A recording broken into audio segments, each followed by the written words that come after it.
What's up, everyone? It's William. Welcome back to my YouTube channel, where my goal is to help make a difference in the autism community, help support autistic individuals and families who are struggling, and to help people understand autism better. In today's video, I want to go ahead and talk about how autism affects adulthood. I think there's a lot of misunderstanding in autism in adults versus autism in children. When adults are putting themselves out there and are not meeting society's expectations, this can cause them to be looked at in a negative way. Now, before we get started, I want to go ahead and thank Haley Moreau for reaching out to me and emailing me this question. Hi, William. My son and I have been watching your videos together. Zayden is 12. He was diagnosed with autism at age 4 on the high end of the spectrum. He's been having a lot of questions for me lately about how autism may affect him as an adult. Will he ever have a family, relationship, job, etc.? While I have all the confidence he will do all those things and so much more, he seems to be worried. We watched your videos and he says, "Hey mom, he's just like me." Do you think you could send him a message? I want to know what his life is like. So I thought it would be nice to answer Haley and Zayden in a video. So how does having autism affect adulthood? Well, please understand that I cannot speak for everybody. I can only base this off of my own personal experiences of growing up with autism. However, I do know that many people out there do relate to me in a way. So how does having autism affect me as an adult? The struggles that I have now are not much different than what I had when I was a child, and that is communication barriers, social interactions, receiving and retaining information, adapting to change, quirks and stimming, odd behaviors, obsessions, understanding boundaries or filters, and being literal. I'm sure that there's many more that I have not listed that I do struggle with.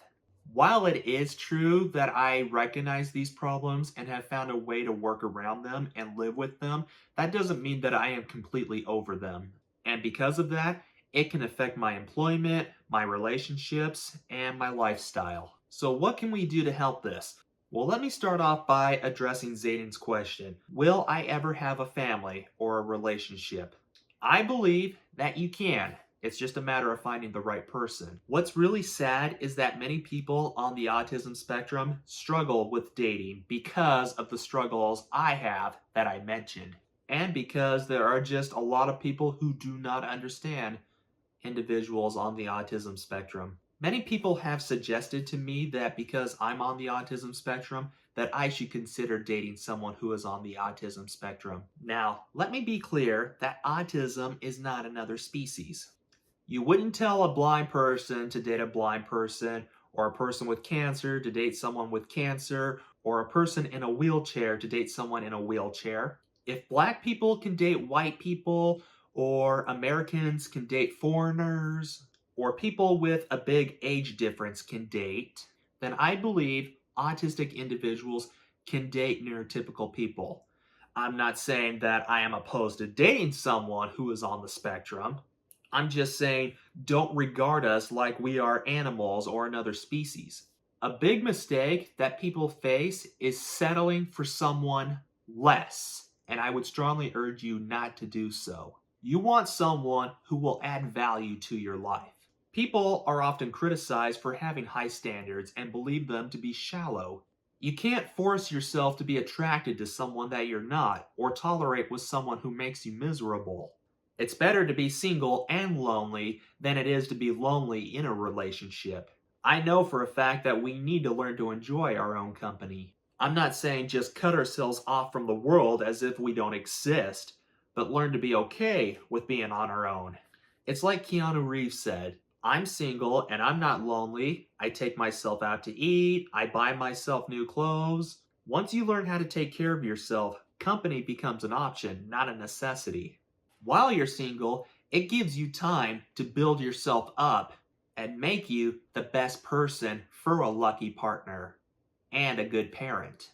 And if it never does happen, then just be thankful you never ended up in a miserable relationship. There are actually many people who are not on the autism spectrum that have never dated or have ended up having families.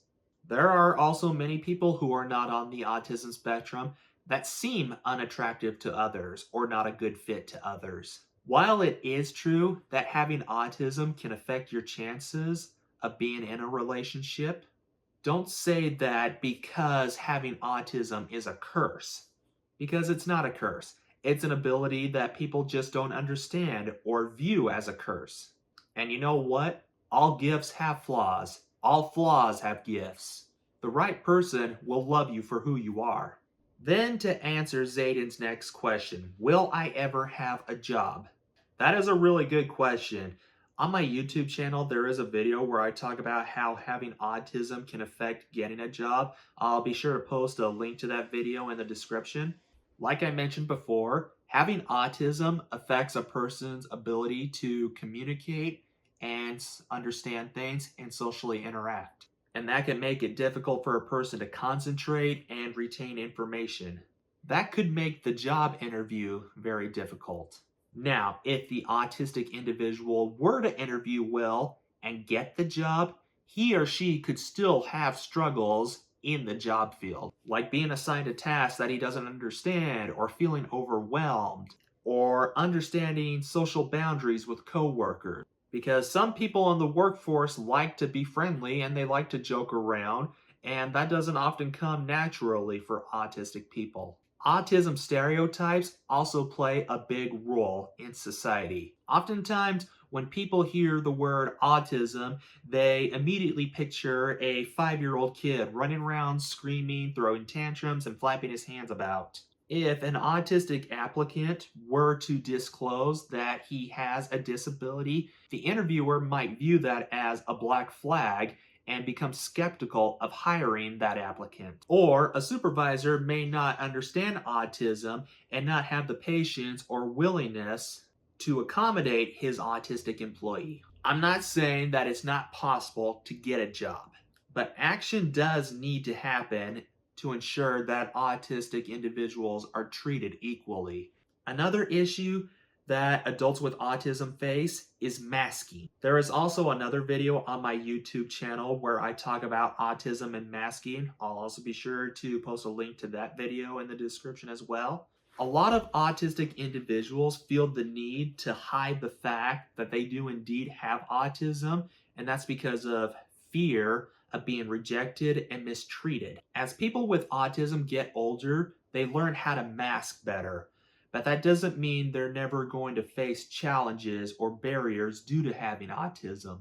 If you were to convince someone that you are, in fact, neurotypical and not autistic, but at some point in time you feel the need to reveal that you have autism, that person may not take you seriously or believe you, and therefore you may not get the help or support that you need in order to succeed.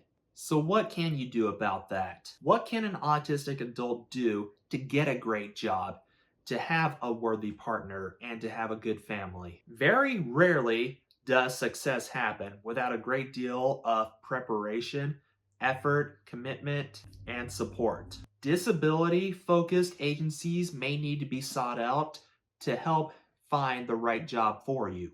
Job coaching may need to be implemented in order to help you format a good resume, fill out your job application, nail the interview, and maintain the job. Employers need to be educated about the disability that their employees have in order to understand how to treat them, how to train them, and how to support them. Ongoing evaluation, problem solving, and troubleshooting is also going to be needed. Counseling and mentorship may also be needed to help understand communication strategies, social skills, and boundaries. I also think autistic individuals need to be taught how to make their own choices. Adults with autism have the right and the responsibility to direct their own lives. But a lot of people tend to assume that autistic individuals are incapable of making their own choices or identifying their thoughts and their feelings or their desires, and therefore take it upon themselves to make the choices for the autistic individual. So this is my take on how having autism affects adulthood based on my own personal experiences. I believe autism is taken more seriously in children than it is with adults, because adults are expected to grow and learn more as they get older. And people are not as understanding of the challenges they face due to having autism. Therefore, action needs to be taken in order to help reduce these challenges. If you have made it to the end of this video, I applaud you. And if you haven't already, please be sure to subscribe to my YouTube channel and be sure to hit the bell notification icon so that you don't miss out on any of the latest updates from me.